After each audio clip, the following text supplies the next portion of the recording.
welcome to another edition of ATL Prime Sports. I'm Jurjevich. Joining me this evening is the one, the only TC Todd Corder on the other side of Atlanta, and our fabulous producer Wayne Ridenauer in Memphis, Tennessee. You can catch us all at ATL Prime Sports on Facebook, Twitter, Instagram, and of course YouTube. And Apple and Spotify, just search ATL Prime Sports. Our personal Twitters at JJ Get You One for myself, at RWY Jr. for Wayne, and at Corder Todd for TC Todd Corder. Wayne, how you doing tonight, man? Well, last game that Memphis had basketball, we once again got beat by the Tulane Green Wave at home by 1 point. But I want to tell you something. Tulane's team was very well prepared, and they played really well together. And I don't think I've ever seen a coach intimidate the refs like Ron Hunter does since Bobby Knight. Ron Hunter is one heck of a coach, and I think he may have actually spent more time on the court than any of his players did.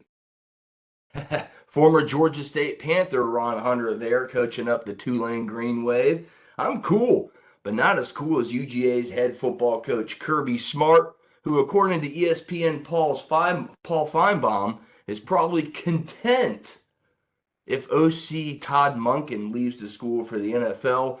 Todd Monken is in demand by a few NFL teams. Most recently, the news broke, interviewing again with the Ravens later this week, and he's already interviewed with the Tampa Bay Bucks, where he spent time previously in his NFL tenure. Look, he coached two good quarterbacks at UGA. They both have the single-season passer rating records, which is J.T. Daniels and Stetson Bennett. So pretty impressive resume at Georgia, obviously, two-time national champion. He's currently one of, if not the highest-paid assistant coach in the country. If UGA wants to keep him, according to Mike Griffith of Dog Nation, money won't be the issue. So yeah, I'm pretty cool, but not as cool as Kirby Smart, especially if he loses a heavy hitter like Todd Monken. Todd, how you doing, man, and your thoughts on that Monken situation? Well, it's interesting. Obviously, he's interviewed with Tampa Bay and in Baltimore. If he leaves, the question is what happens to Carson Beck and Brock Vandergriff and even Gunnar Stockton. Vandergriff and Beck, they waited to potentially transfer out because of Monken. The replacements in the house, as you know, potentially Mike Bobo, of course, who played at Georgia. But look, any answer in sports, whether you get it down to the lowest level possible to the professionals, it comes down to money. And is Monken having these interviews may drive up the price for him to stay at Georgia. He was reportedly, like you said, the highest paid assistant coach at a little over $2 million, and could he go up to $3 million? Kirby makes $9 million. Maybe it'll be 2.75 if he stays. Like you said, he really had great success with Stetson Bennett. So we'll find out. We'll find out what his price is. But when you had this success that he had with Bennett, remember Bennett had no Power 5 school scholarship offer out of high school in 2017 or out of junior college in 2019. So this is a remarkable story. We'll stay tuned and see how it comes out. Yeah, so everybody's doing good. What's on tap for today's show? A Super Bowl 57 preview and some Aaron Rodgers talk. It always seems the last 3 or 4 years has centered around Aaron Rodgers in the offseason. We have the Braves struck gold again. We'll get into that later. And, of course, our final pick six of the year. Who takes down the crowd? The crown, I should say. Wayne and I are tied going into that. TC's 3 back of us. So we'll see how that shakes down at the end of the show. And without further ado, let's get this show kicked off, pun intended. Sunday, it's the Chiefs versus Eagles for Super Bowl 57. LVII, if you're doing the Roman numerals. Let's go over the news, notes, and keys to the game heading into Sunday's action. So I'll start off with a couple news and notes here. Running back Clyde Edwards-Helaire will be eligible to play this Sunday after being activated off the injured reserve list. Monday afternoon or morning. I can't remember when, but he hasn't played since week 11 in the Chargers game when he went down with a high ankle sprain. He had a pretty good game that day as well. Wide receiver Mecole Hardman, UGA alum, was sent to the IR for the other roster move. One comes up, one's got to go down. He re-injured his pelvic injury. He re-injured the pelvic injury in the AFC title game. So again, that was in order to make some room for Edwards-Helaire. And other injury notes: wide receivers Juju Smith-Schuster and Kadarius Toney carry a questionable tag going into the weekend. Both practice Monday. And I haven't heard the news today, but they were expected at practice Tuesday afternoon. Those are the news going in. Let's get some notes, storylines, keys. TC, I'm anxious to hear what you have to say about this game. We'll start with you. I mean, to me, the story is about the quarterbacks. You look at it. Jalen Hurts, he's a coach's son. His dad, Avrion, was a high school coach at Channaville High School in Channaville, Texas. This is a football family. His brother Avrion, who was named after his father, is a football coach at Alabama. And this Hurts comes from like I stated, a football family. And the story of Jalen Hurts is quite remarkable. Remember, he was benched at halftime of the national championship game between Alabama and Georgia. We all know how it turned out. Eventually, Hurts,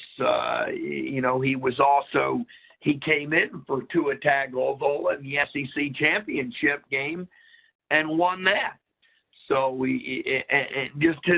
how he's been able to just move on and push on after every circumstance is quite remarkable. We all know that he transferred to Oklahoma, seemed to polish his passing game a little bit better there. And, a lot of folks weren't really thrilled that Philadelphia took him in the NFL draft where they took him. And then his dedication and hard work got him to where he is today. And then when you look, obviously, at Patrick Mahomes, all the success he's had, this is a remarkable quarterback story. When you look at it, all the teams that are in the Final Four, JJ, and this is something that most teams are going to look into in the future. You remember, they're winning with young quarterbacks who are inexpensive right now. Hurts is one of them. Obviously, the only expensive quarterback that was in the Final Four is obviously Patrick Mahomes. So it once Philadelphia has to pay Hurts, and once the bill is due in Cincinnati, and eventually in San Francisco, and it may be due this year in San Francisco, it's going to be much tougher to win when the bill is due at the quarterback position. You're finding out more and more teams are winning with younger quarterbacks. Yeah, well, I like that stat. Well put, Todd. My keys going into this game is kind of cool. You have a lot of ties with Andy Reid and the Eagles, obviously, from his time there and NFC Championship and a Super Bowl loss in Philadelphia. But to me, it's a head coaching battle. It's Reid versus Sirianni. And there's a little backstory here. If you do some digging, Reid did not retain wide receiver coach Nick Sirianni in 2012 when he took over the Kansas City head coaching job that year. And Sirianni has said in media days at the Super Bowl that has kind of motivated him in this game and throughout this week to keep pushing, keep game planning, because that's one thing Andy Reid does very well. He'll listen to his players. He'll let them put in suggestions. We saw earlier in the year the merry-go-round circle. We saw last week in the AFC title game a lateral play from Kelsey to Pachenko, the running back, I believe it was, out of the backfield on a lateral play. So Reid is a great offensive mind. Sirianni is a great defensive guy. They're going to clash together. It's an epic matchup. I mean, you look at it, 70 sacks from the Eagles was number 1 in the NFL. 55 sacks from Kansas City was number 2 in the NFL. So we may see a sack fest on Sunday where every quarterback's just on the ground looking up saying, what the heck happened to me? So that's one of my biggest keys to the game is which team gets after the quarterback better, and of course the head coaching battle between Reed and Sirianni, and does that extra motivating factor of him not being retained in 2012 come back up and say, I got a chip on my shoulder for Sunday? I think that's going to that's an interesting storyline. Wayne, I'll throw it to you. Give me one of your storylines. I know you're looking forward to watching Gainwell play for the Eagles, former Memphis Tiger. Yeah, well, Gainwell as well as Elliott. They're a place kicker. Elliott used to be here in Memphis. And at some point, I'm going to have to send you all a link of Gainwell when he was here in Memphis and all the highlights he had, because he was a phenomenal player. But I think this game is going to be less about the coaches or the strategy, and it's going to come down to which players play to win this game. I don't think it's going to be any type of runaway game. I think it's going to be pretty close all the way down to probably the end of the fourth quarter. Todd, I'll throw it back to you, man. Give me another storyline or a key to the game or something newsworthy that you thought comes into play for Sunday's game. Well, you can expand on between the matchup between Andy Reid and Nick Sirianni. Reid was at Philadelphia from 1999 to 2012, 5 NFC title trips, the Super Bowl appearance. Obviously, Eagles GM Howie Roseman got his start under Andy Reid, and he said, I wouldn't be here without Andy Reid today. And you mentioned Sirianni being motivated, but because he wasn't retained by Reid when he was the wide receivers coach back in Kansas City in 2012, and he appreciated how much time Reid spent with him to make sure that he was okay. He wanted to make sure if he needed anything from him before he was to leave or to go anywhere else, he made sure that anything he needed from Reid, that he could get it. And he took a lot of time with Sirianni, and Sirianni said he didn't need to do that. They had their own guy coming in, and that's the way it was. And, Sirianni decided, hey, this is the way it is. This is the way it's meant to be. He went to San Diego as a quality control coach, and then he worked his way to the Colts to the offensive coordinator position under Frank Reich. And then he got his chance there in Philadelphia from that point on. So the league is about relationships and connections and how you do at each relationship, and you don't burn a bridge, and you get a chance to learn and move on. And that's obviously what these coaches have done in this fraternity. You mentioned the sack numbers. Kansas City does have 55, but they're number 11 in the NFL, not second. So you mentioned Philadelphia's one, and obviously getting to Mahomes is a huge key. The key is how mobile is Mahomes for the Super Bowl. He'll obviously have another week of rest on the ankle, another week of treatment. We'll see how long it takes him to tweak that ankle in the game. When he got off the plane the other day, when he landed in Arizona, he walked pretty darn good on that thing. So that's a good sign. But I'm sure he's still wearing a protective boot or some type as much as possible to keep the pressure off that ankle. But he's going to tweak it in the game. The question is when and how much does he tweak it, and whether, that's going to affect the Chiefs' game plan. To me, Kansas City's got to be able to run that football and stay balanced. That'll help Mahomes and his ankle. And of course, all these games come down to special teams and turnovers in field position.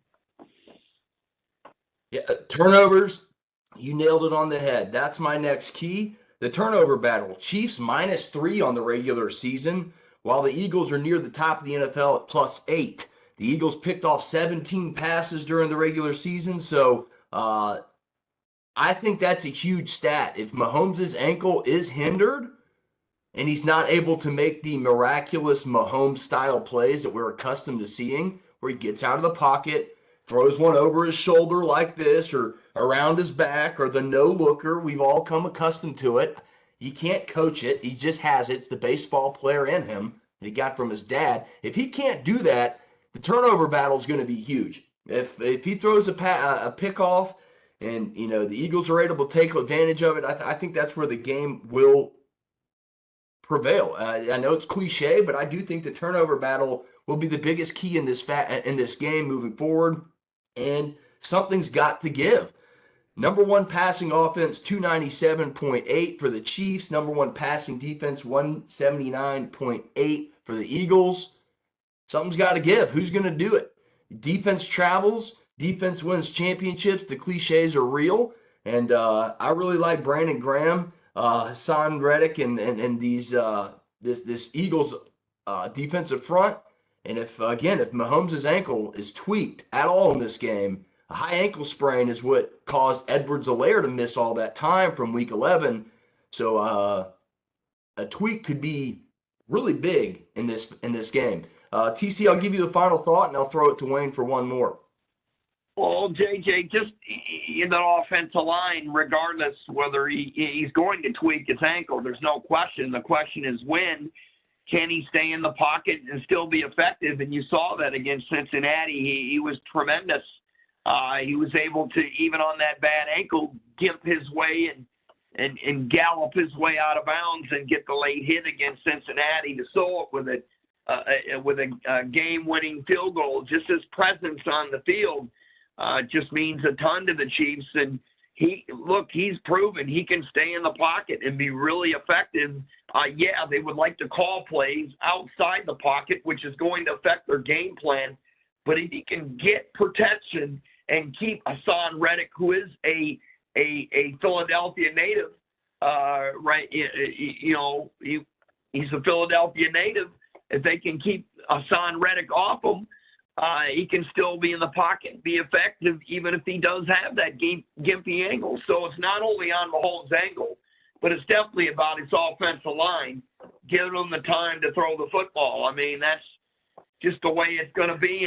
And let's flip the script real quick with Jalen Hurts. Say he doesn't get a lot of time. Say they shut down that Philadelphia running game. Jalen Hurts hasn't really been tested in the playoffs. The Eagles haven't been tested a whole lot. They weren't tested at all by the Giants. They were tested some by San Francisco. I thought their defense did a good job keeping them in it. But this is going to be the ultimate test here. And we'll see if they can get Philadelphia to turn the football over. I mean, as the game goes, we'll see the chess match to see which coaches can make the adjustments at halftime or during the game or whatnot. But I just find the quarterback position really amazing in this one. Wayne, your final thought on the Super Bowl for Sunday, my friend? Well, it's I get to do my old thing where I pull for the NFC team, not just because they're in the NFC, but because of the two Memphis players. So I'm looking forward to a great game, and those are the two players in the team that I'll be watching the most. I like it. I'm an NFC guy myself. TC, any final thoughts on the Super Bowl this Sunday? Yeah, I'm rooting for my money. That's absolutely what I'm rooting for. I mean, come on. You know how much they're wagering on this Super Bowl? I mean, what is it, $16 billion? How many people are playing at the Super Bowl? Was it $16 billion when I read? And I'm one of the people that are wagering on the Super Bowl. So, yeah, I'm rooting for the money. Yeah, and no, double checking it right here. 70 for Philadelphia, Kansas City, number 2 in the NFL at 55. I don't see anything else. I had to triple check. JJ, I have 55 sacks. I have number 11. I've checked it on several sites. That's what it says. But anyhow, well, I'm going to send you a screenshot right now of my ESPN screen, and it'll show you differently. I'm telling you. Hey, that's a story for a different day. We'll continue on with the show. TC and I are not in agreement on that one, but the $1 million question of the offseason is going back to Green Bay. It's where will Aaron Rodgers play next season, if at all? A-Rod has played 18 seasons. It's hard to believe it's been 18 already. With Green Bay, Rodgers admitted after missing the playoffs for only, I believe, the 4th time in his career that he's unsure of his NFL future. And he seems that way too. Walking off the field in that final game of the regular season against the Lions, him and Randall Cobb took extremely long time. Don't know if that means anything or not, but they did seem like they were taking in every bit and every minute of that experience. So I don't know if I don't know if that holds water or anything, but he definitely seems a little uncertain. Let's follow the money here. Rodgers signed a 3-year, $150 million extension last year. So offloading this money for Green Bay would be difficult, but possible because of the compensation the Packers could receive for him in a trade. So where's the best fit? To me, it's still Green Bay. I don't want to see 12 playing any other uniform. Personally, I'm kind of still thinking about Brett Favre going to another team. I still see him as a Green Bay Packer. So I kind of want the same thing for Aaron Rodgers. I want him to finish his career in Green Bay. But I think the best landing spot for him, if we're continuing the topic, it's got to be in New York. The Jets. They have everything ready to go to compete. They got a pretty good defense, pretty good young offensive line, and they got a pretty good set of receivers and pretty good running backs. So just like Aaron Jones in Green Bay, I think the Jets would be a great fit with Coach Salah. And TC, what say you? Reports out that he's going to consider, well, he said it on a podcast, he's going to consider his future during a darkness retreat. That's 4 days and 4 nights. No contact with the world, has his food delivered. Said isolation, meditation, and dealing with his thoughts on what he's going to do. And when he comes back, he'll have an idea of what he's going to do. Obviously, I'm sure money is going to be part of the decision. The other part is, where is he going? What type of situation will be he's in? I have zero clue, and no other person that is in sports has any clue. The only person that has any clue whether he's going to retire or not is Aaron Rodgers, period. You can speculate till the cows come home, and you know what? We'll find out where he goes. You mentioned a couple of places, the Jets, the Raiders. Who knows? San Francisco. Who knows where he's going?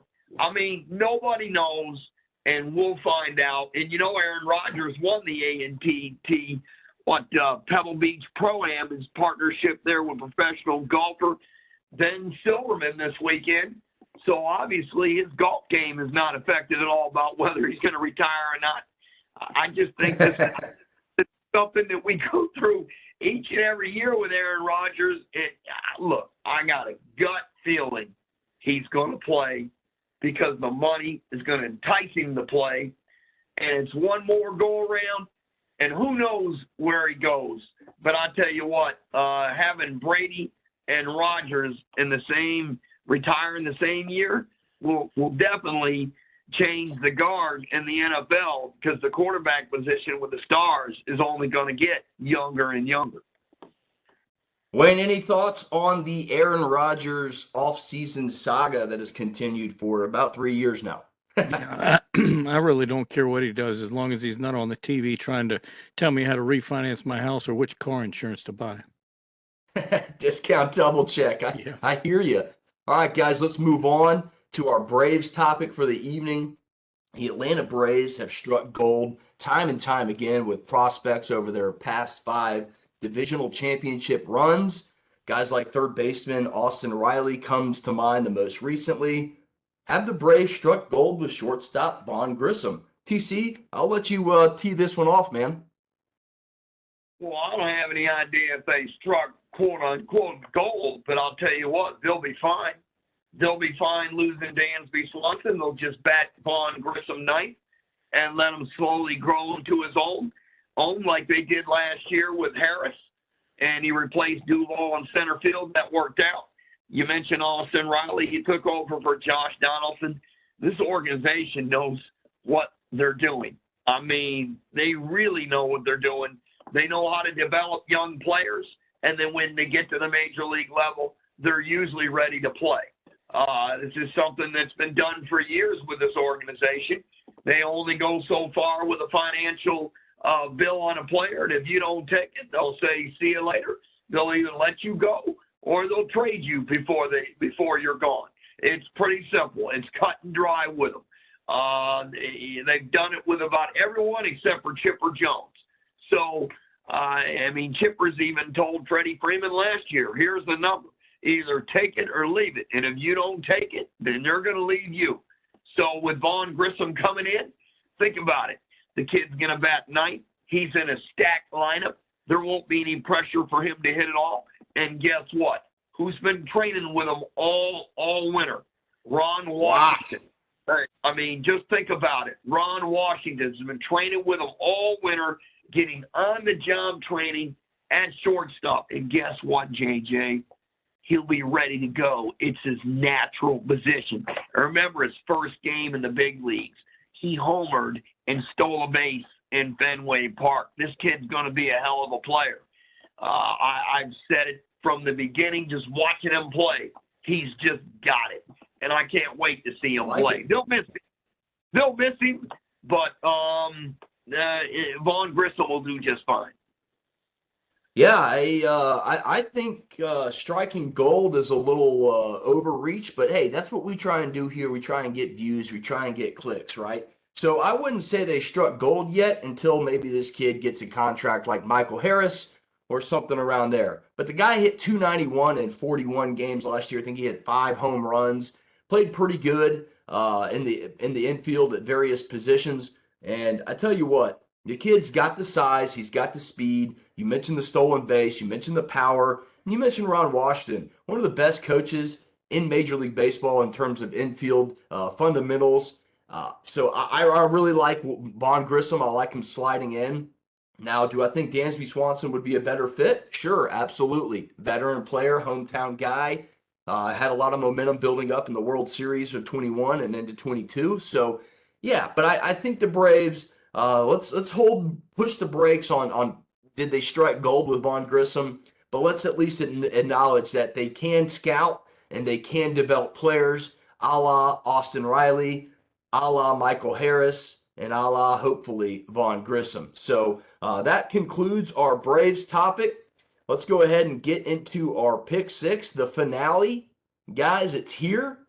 53, 55, and 5 for Wayne and myself. 50, 58, and 5 for Todd. Todd, you need a miracle, but it can happen. But I think we're all picking fairly similar games. Or I think we may all lean fairly similarly. Sounds like Wayne's going with the Eagles as well. But here's the Pick 6, the Super Bowl edition. Go ahead, Todd. I'm going last. The hell with that. I'm going to do the Seinfeld philosophy here. I'll be taking the opposite and go for broke. Whether I lose by 1 or 10, it doesn't matter. All right, well, let's get this thing off. It's the Super Bowl Pick 6.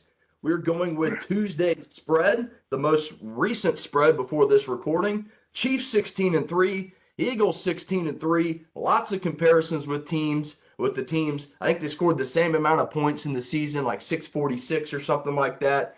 So top 5 offenses here. Philly's a 1.5-point favorite. The game is in Arizona.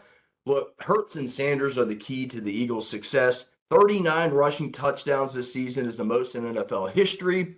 Plus, the Eagles get after the quarterback better than anyone in the league. And I feel if Mahomes' ankle is 100%, or isn't 100%, it will cost the Chiefs a few sacks. I'm going with the Eagles to cover. That's my first bet of the weekend. Wayne, we'll go you, and then we'll go Todd. All right, I'm taking the Eagles to cover as well. Well, I think Philadelphia is going to win the game by at least a field goal. My money says they're going to win by a field goal, but I need to win this competition. So give me the Chiefs in 1.5. I like it. You gotta play. Right. It don't matter. The over/under in this game is set at 51. Again, we're going from Tuesday's spreads. Both of these teams can score. Both are top 5 in scoring and yards per game.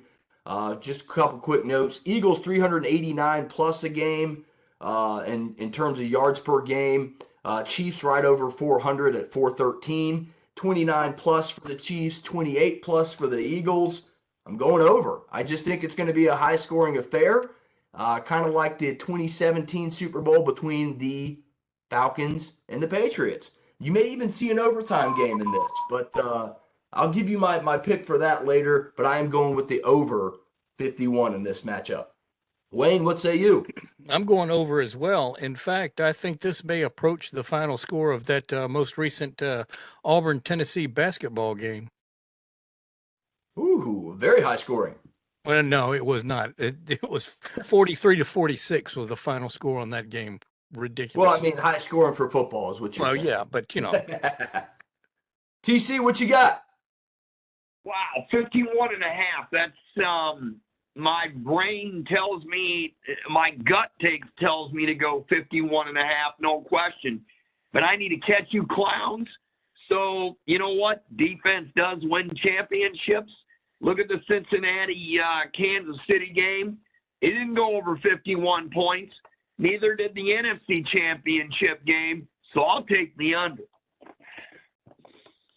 I kind of figured you were going under. You got to catch us somehow, some way. All right, guys, we have a couple fun prop bets for the Super Bowl here. Quarterback Jalen Hurts, over under 247.5 passing yards. My theory is he hasn't thrown for over 200 yards yet in the postseason, but they will need a great performance to take down Reed and the Chiefs. I say he gets to 250 yards to beat the Chiefs. Give me Jalen Hurts in the over, baby. well, I'm taking over as well. Oh, Wayne and I are same here. I told you to let me. I told you to let me go first, man. You know what?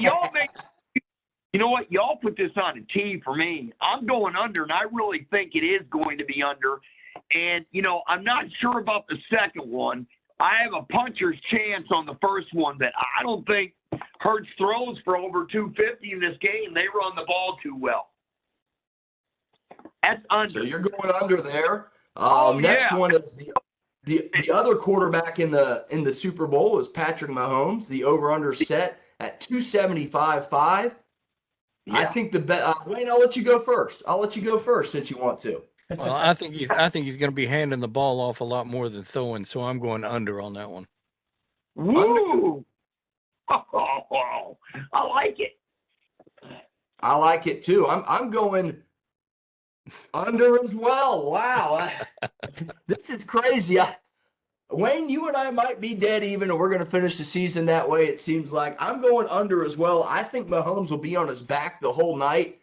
And this is where I told you I'll give you my score prediction, folks. I think the Eagles win this game by 2 touchdowns. I just think they're the more talented team. I think the fact that Mahomes is hurt really lays an advantage towards Philadelphia. So I'm going Patrick Mahomes in the under. Looks like, TC, you're going over. What was the number 2 what? 275 and a hook. He'll at least throw for 276. I mean, he threw for 326 against Cincinnati on a gimpy ankle. Now, I know Philadelphia might have a slightly better defense and a better D-line, and they may come after him. But, look, Kansas City is not going to be able to run the ball against Philadelphia. Every yard they get's going to be in the air. Mahomes has got a lot of guts. I think he'll go over by a yard. By a yard. I like the consistency with our picks. I like it. Got 2 more prop bets. Tight end Travis Kelce, over under 7.5 receptions. Wayne, I'll throw the ball in your court. Yeah, they're going to cover him way too well. I'm going under on that one. He's not going to get the ball thrown to him. Oh, man, this is where we're different. This is where I could catch you. I think Kelce is over that mark.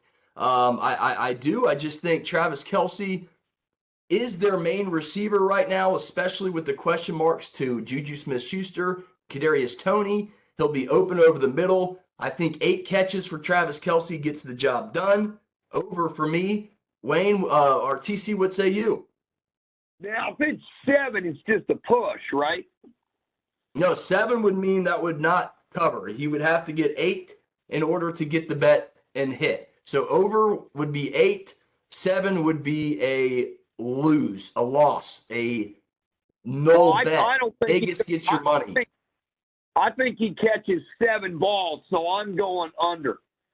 Under. I'm with Wayne on this one. He caught 7 against Cincinnati on that bad back.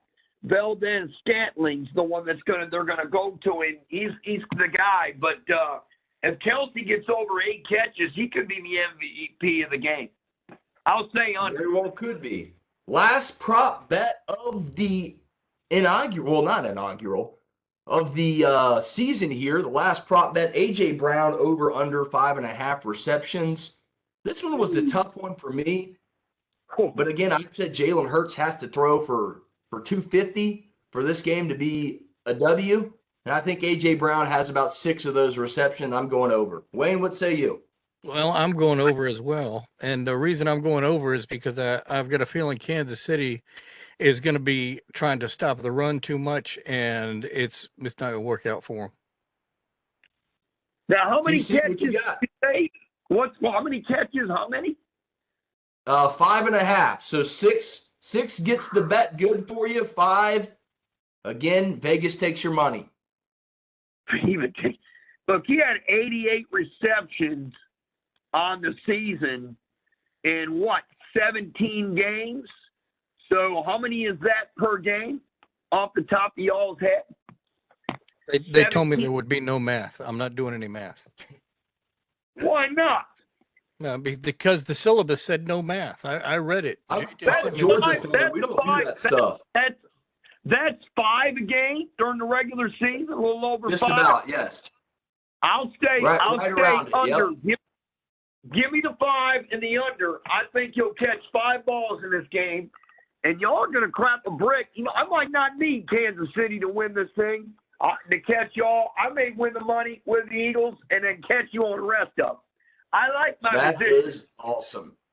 Well, folks, that concludes our Pick 6. That concludes our show. We'll go with our final thoughts for the evening. I'll start this one off, counting down the days until the Masters. Hole 13 will be extended by 35 yards this year, longer than it was last year, again by 35 yards. Can't wait for the Live versus the PGA aspect of the Masters. That's my final thought. Wayne, what's yours? Well, after all of this Super Bowl stuff is out of the way, the next big event will be Daytona 500, and I will be looking forward to that. TC, what you got? Well, I'm looking forward to tomorrow.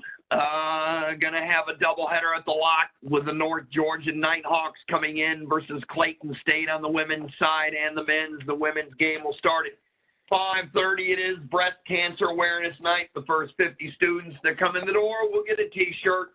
This is a great matchup. These teams, Nighthawks were a top 20 team early in the season. They hit a skid where they lost 4 in a row. They just defeated a top 25 team in Georgia Southwestern. So did Clayton State. They beat them last week. Then it turned around and we're up 42-18 at the half against Young Harrison. Proceeded to get outscored, I believe it was 50-14 in the second half, and lost in a stunning fashion. So these teams are kind of streaky teams, kind of bear each other. Clayton State went there to North Georgia. I did the game up there. They were down by 18 in the second half, took the lead twice, and lost it at the end. Over to the men's side, it'll start approximately 25 minutes after the women. North Georgia, a top 25 team in the country, ranked 24th. Clayton State played them on Monday. It was a makeup game, and the Lakers only lost by 3 possessions, which was 6 points.